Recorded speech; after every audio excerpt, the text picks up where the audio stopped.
I grew up in a school with around very smart people, but these guys were not socially smart. And one thing I've always noticed was the difference between me and my great friend Sean. We called him Young Sheldon because he was smart as fuck, but he was autistic. Like he had this like hate of ketchup, right? We put it on his plate, he fucking wouldn't eat anything on it, right? He would start tripping out, tweaking.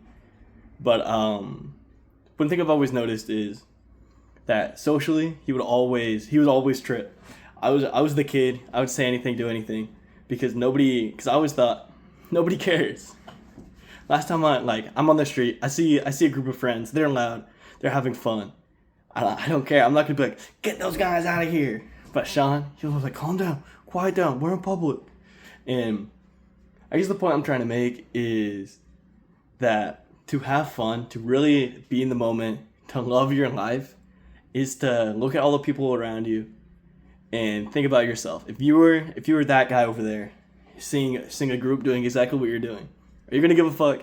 Are you gonna be like, oh, there, he made a bad joke. He was embarrassing. Nah, they're never gonna remember it. But what you're gonna remember is a damn good time. You're gonna remember having fun with your friends, doing stupid things, just making stories. They may not be good stories, but they're stories you'll look back on and be like, that was a good era. That was fun. I'm here, but I enjoyed being there while I was. Instead of having a hangout or you go to you fuck around with your friends. You got eight guys, especially when you're in high school, doing fuck all. Y'all are just having fun. But when you have that one friend or that one guy that really cares about what random people think about you, it kind of it kills the mood a little bit. You understand it, but it's like relax a little bit. But I feel like that goes with the entirety of life. The greatest people didn't care about what other people thought. Like, do you think Messi cares about what this random scouter or random guy at his house thinks about how he's playing in a soccer game? No. He goes out. He wants to. Obviously, he loves soccer. Would hope he has fun with it. But he goes out, does his best, without regard to any of those random people. Just like when you're hanging out with your friends, you only care about what your friends think. If, right? If it's funny, you'll do it. Messi, he only cares about what his coach and his teammates think, which is part of the reason he does so good. Is because his mindset allows for that. And I feel like that same don't care what strangers think in the social situation applies to everything. It applies to your job. It applies to your life. It applies to your hobbies, your skills. Some of the best skateboarders, because I love skateboarding, they wouldn't have been as good if they cared about embarrassing themselves to random strangers at the beginning. Like right now, I'm learning. It's embarrassing as fuck to go skateboard for an hour and just fuck up your ollie. But that's how you get good. Is you embarrass yourself, but you have fun with it. The fun is why you keep going. The fun is why you did it in the first place. So don't lose that sense of direction just because somebody says they don't like it. They say you're weird. They say you're shit. You're having fun. Embrace the embarrassment. Allow that emotion to flow through you, but don't let it control you. Because everybody will feel embarrassed. Like, it doesn't matter what you do, you're going to be embarrassed. And just sitting with it, letting that shit flow through you, but not caring about it. It's kind of like, I see a lot of shit on Instagram.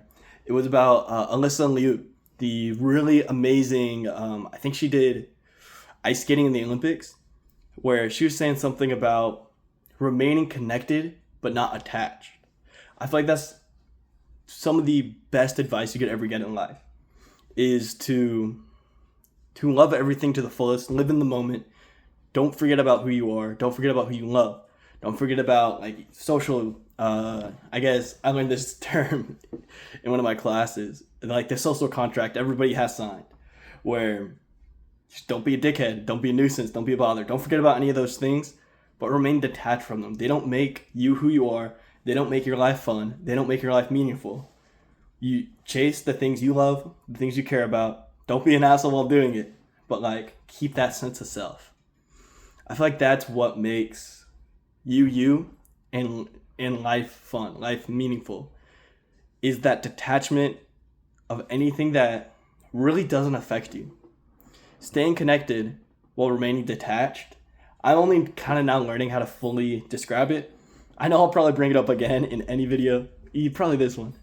But just that sense of connecting to your surroundings, loving it while it's there, but once it's gone, it's gone. Love the time you had, not the time you can have, or the time you could have had. And to me, that is just the way to live life, is enjoying everything to the fullest. But loving everything to the fullest, but not, oh my God, brain fart. It's about loving everything to the fullest while you can, never forgetting about the moment, and that the moment will pass. Because that's one thing about living in the moment. Hours will fly by. You'll be in La La Land. Only whatever you're doing exists. It will be its own contained world. But once you're gone, you forget about it. You forget that time has to pass. But not forgetting about that time leaving, time moving on, can keep you grounded in what you want to do, who you want to be. Like, it is currently what's keeping me to be a better person. Knowing that time will pass, I will become 19, I'll become 20, I'll become 21. I will have an adult job. Is what's keeping me always working to improve and be better as a person. Because I'm still a kid. I still have a lot of habits I need to break. And just habits to make. To become somebody with a functioning house. Somebody with a house that looks nice, smells nice, is clean. I'm a good roommate. All of those habits and those skills start now. And remembering that I'll be there eventually. I won't forever be living with my parents, paying for only my car, gas, and food. I'll be paying for my health, rent, phone bill, all that. That's, in reality, say it's only, because military, say it's 7 years away, right? 7 years? That's not even that long. Like, in reality, that is going to pass like nothing. And knowing that that'll be me eventually is what's stopping me from saying, oh, let me just doom scroll for another 4 hours. I'll do it. I definitely will. But it's keeping me in check. Knowing that I can't do this forever. That this moment I'm in, enjoy it for 30 minutes. Enjoy the dopamine of doom scrolling for 30 minutes. But work on yourself for the future. Not for you now, but for you later. If I knew I could doom scroll for years and years and years on end, why would I want to improve? I'll never have to. So when you, like a good example, or a good kind of way to put it, when you're laying in bed, if it's at night, it's at night. I don't think it matters as much, except for your quality of sleep. But laying in bed in the morning, doom scrolling, just kind of remember that you won't be able to do this forever. You'll have to get up to go to work. You'll have to move out in a couple years. But you won't be ready if all you remember is, I doom scrolled. I can't remember what reels. I never made those skills. I never enjoyed living. I think I had it better in my head. So it may have came out really poorly. But I'm having fun while doing it. And I'm enjoying the moment. And I'm thinking, improving on these critical thinking skills. Like, I don't go into this scripted. I go into an idea and I just roll with what I want to think about and what truly connects with me. Like, I wish I could change the camera so it's more me, because I'm very hands. Like, I got this I'm fidgeting with. But, yeah. Like, this is such a good example of an exercise that it makes me uncomfortable. I'm a little camera shy. But going on here improves my articulation skills, because I don't want to go on, look like an idiot, and then say I still do this in 2 years, 5 years.